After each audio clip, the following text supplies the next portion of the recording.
Nous allons maintenant étudier la question de savoir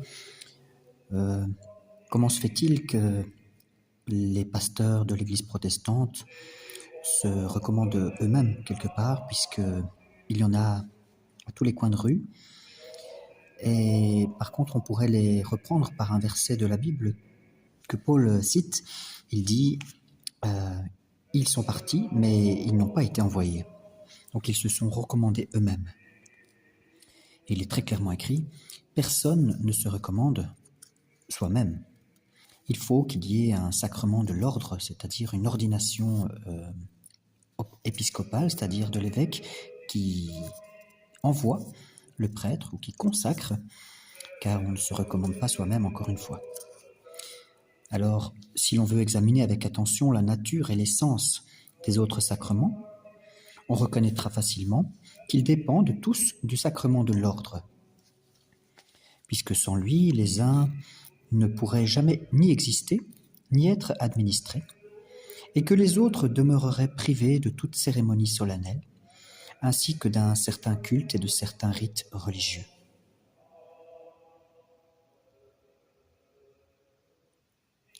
C'est donc un devoir pour les pasteurs, lorsqu'ils traitent la matière des sacrements, d'expliquer avec le plus grand soin tout ce qui concerne le sacrement de l'ordre.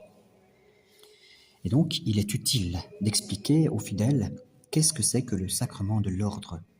C'est un des 7 sacrements. Cette explication leur sera très utile, à eux-mêmes d'abord, puis aux autres ecclésiastiques et même aux simples fidèles. À eux-mêmes parce qu'en traitant cette matière, ils seront plus portés à réveiller en eux la grâce qu'ils ont reçue dans ce sacrement. Et aux autres ecclésiastiques, appelés comme eux à l'héritage du Seigneur, parce qu'ils se sentiront animés du même zèle et qu'en même temps, ils pourront acquérir la connaissance des choses qui leur sont nécessaires pour s'élever et plus facilement aux ordres supérieurs. Enfin, aux simples fidèles, il est intéressant de leur expliquer, d'abord parce qu'ils comprendront combien ils doivent respecter les ministres de la religion, et ensuite parce que cette explication pourra souvent être entendue de personnes qui ont l'intention ou le désir de faire entrer leurs enfants dans l'état ecclésiastique, c'est-à-dire d'entrer dans les ordres, comme on dit, ou d'embrasser eux-mêmes ce genre de vie de leur propre mouvement. Or, il ne serait pas convenable de laisser ces personnes dans l'ignorance des choses qui regardent particulièrement cette vocation. En premier lieu, il faut enseigner aux fidèles quelle est l'excellence et la dignité de ce sacrement, considéré dans son degré le plus élevé, c'est-à-dire dans le sacerdoce. Donc nous voyons, dans l'Ancien Testament, il y avait un sacerdoce qui se transmettait. Eh bien, c'est la même chose dans le Nouveau Testament. Pas de raison que ça change. En effet, si nous admettons, et il le faut bien, que les évêques et les prêtres sont comme les interprètes et les ambassadeurs de Dieu, chargés de nous enseigner en son nom, la loi divine et les règles de notre conduite, en un mot, de tenir sur la terre la place de Dieu lui-même, eh bien, il est évident qu'on ne saurait imaginer des fonctions plus nobles que les leurs. Donc, on ne fait pas n'importe quoi avec les choses de Dieu et personne ne s'improvise prophète ou ambassadeur de Dieu. Ainsi, l'Écriture leur donne-t-elle quelquefois, et à juste titre, les noms d'anges et même de Dieu, parce qu'ils exercent en quelque sorte au milieu de nous la puissance même du Dieu immortel. Il est question, je fais une parenthèse, il est question du péché, il est question de la vie éternelle, il est question du jugement éternel, il est question du Fils de Dieu venu sur terre. Ce n'est pas rien. Donc il faut prendre les choses au sérieux. Alors dans tous les temps, le sacerdoce a été entouré des plus grands honneurs, mais les prêtres du Nouveau Testament l'emportent infiniment sur tous ceux qui les ont précédés.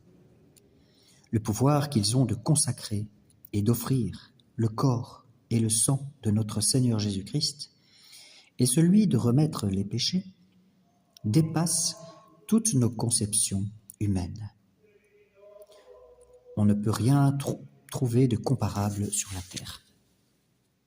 Enfin, comme notre Sauveur a été envoyé par son Père, comme les apôtres et les disciples, à leur tour, ont été envoyés par Jésus-Christ dans le monde entier, ainsi, tous les jours, les prêtres sont envoyés avec les mêmes pouvoirs pour travailler, comme il est écrit dans le chapitre 4 de la lettre aux Éphésiens, pour travailler à la perfection des saints, à l'œuvre du ministère, à l'édification du corps de notre Seigneur, à l'édification de l'Église. On ne doit donc imposer témérairement à personne le fardeau de fonctions si augustes, donc si importantes. Ceux-là seuls doivent en être revêtus, qui peuvent le soutenir par la sainteté de leur vie, par leur science, par leur foi et leur prudence. Et donc, comme je le disais au début, dans la lettre aux Hébreux, chapitre 5, il est dit « Que personne ne vienne donc s'attribuer à lui-même cet honneur, s'il n'y est appelé de Dieu, comme Aaron. » Aaron, le frère de Moïse, avait été appelé par Dieu. C'est-à-dire s'il n'y a été appelé par les ministres légitimes de l'Église. Quant aux téméraires qui osent s'ingérer et s'introduire d'eux-mêmes dans ce ministère, il ne faut pas manquer de faire observer que Dieu les avait en vue quand il disait dans le prophète Jérémie, chapitre 23, « Je n'ai pas envoyé ces prophètes, et ils courent. » Enfin, il n'y a rien tout à la fois de plus pitoyable et de plus misérable que ces intrus, ni de plus funeste à l'Église. Et comme dans tout ce que l'on entreprend, il est de la plus haute importance de se proposer une bonne fin, puisque c'est de la bonté de la fin que dépend en grande partie la bonté des actes. Eh bien, la première recommandation à faire à ceux qui veulent entrer dans les ordres, c'est qu'il n'ait en vue rien qui soit indigne de si haute fonction. Ce point demande à être traité avec un soin d'autant plus grand que, de nos jours, les fidèles ont l'habitude de manquer d'une manière plus grave à cet égard. Les uns, en effet, n'embrassent l'état ecclésiastique que pour se procurer ce qui est nécessaire à la nourriture et aux vêtements. Ils ne cherchent que le gain dans le sacerdoce, comme font la plupart de ceux qui prennent les métiers les plus vulgaires. Donc il arrive que des prêtres, parfois, font ça par nécessité, juste pour pouvoir avoir un salaire et une situation, parce qu'ils n'ont peut-être pas, entre guillemets, envie de travailler, j'imagine. Je ferme la parenthèse. Il est bien vrai, comme l'enseigne l'apôtre, d'après la loi naturelle et la loi divine, que, comme il est écrit au chapitre 9 de la première lettre aux Corinthiens, celui qui sert à l'autel doit vivre de l'autel. L'autel A-U-T-E-L. Donc c'est ce que vous voyez devant vous. L'autel, c'est là où se fait la consécration du corps de Christ, du pain et du vin en sang et en corps de Christ. Cependant, c'est un grand sacrifice d'approcher de l'autel en vue du profit qui en résulte. Pardon, c'est pas un grand sacrifice, c'est un grand sacrilège, pardon. J'ai mal lu. D'autres sont conduits au sacerdoce par la soif des honneurs et par l'ambition. Et il en est d'autres encore qui ne recherchent les ordres que pour s'enrichir.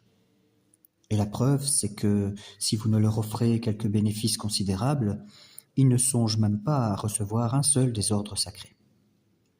Ce sont ceux-là que notre Sauveur appelle des mercenaires, et dont le prophète Ézéchiel disait, au chapitre 34, « Ils se paissent eux-mêmes et non leurs brebis. » Donc ils ne conduisent pas le troupeau là où ils devraient les conduire.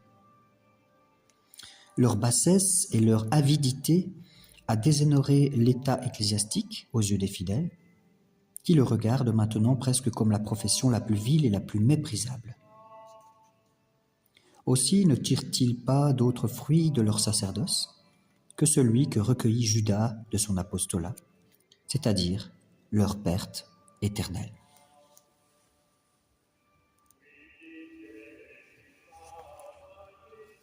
Il n'y a donc que ceux qui, étant légitimement appelés de Dieu, embrassent la carrière ecclésiastique dans le seul but de travailler à sa gloire. Il n'y a que ceux-là dont on peut affirmer qu'ils entrent vraiment par la porte dans l'Église. donc entrer par la porte dans l'Église, c'est bien ce que Jésus disait au 10e chapitre de l'Évangile de Jean. Il y a des mercenaires, des loups qui n'entrent pas par la porte dans la bergerie, mais qui entrent par un autre chemin pour pouvoir disperser les fidèles, ou en tout cas pour faire du mal à l'Église, indirectement même, parfois dans leur discours. Alors, ce n'est pas à dire toutefois que l'obligation d'honorer Dieu en toutes choses ne soit pas commune à tous les hommes. Donc il n'y a pas qu'aux prêtres qu'il faut qu'ils rendent gloire à Dieu, il faut aussi que le peuple rende gloire à Dieu. Car tous, en effet, ont été créés pour honorer Dieu et le servir. Et les fidèles, surtout, qui ont reçu la grâce du baptême, doivent remplir ce devoir de tout leur cœur et de tout leur esprit, et de toute leur force. Mais ceux qui veulent recevoir le sacrement de l'ordre doivent se proposer non seulement de chercher la gloire de Dieu en toutes choses, obligation qui leur est évidemment commune avec le reste des hommes, et spécialement avec les fidèles, mais encore de le servir dans la sainteté et la justice. Comme il est écrit au premier chapitre de l'évangile de Luc. Je pense que c'est Siméon qui dit « afin qu'ils le servent dans la sainteté et la justice ». En remplissant l'un ou l'autre des ministres de l'Église. Point. Dans une armée, tous les soldats obéissent aux ordres du général. Cependant, ils n'ont pas tous les mêmes fonctions à remplir. L'un est capitaine, l'autre commandant, et de même, tous les fidèles doivent faire tous leurs efforts pour vivre dans la piété et l'innocence. Ce sont des vertus qui honorent vraiment Dieu. Et cependant, il faut aussi que ceux qui sont engagés dans les ordres exercent certaines fonctions et certains ministères particuliers. Ainsi, ils offrent les saints mystères pour eux-mêmes et pour tout le peuple. Ils enseignent la loi de Dieu. Ils exhortent et forment les fidèles à l'observer avec joie et empressement. Ils administrent les sacrements de notre Seigneur Jésus-Christ qui nous donne la grâce, la conserve et l'augmente en nous. Enfin, pour tout dire en un mot, ils vivent séparés de tout le reste du peuple, comme les Lévites, on pourrait dire, les Lévites de l'Ancien Testament, qui étaient tous les jours assidus au temple, pour remplir le plus grand et le plus excellent de tous les ministères.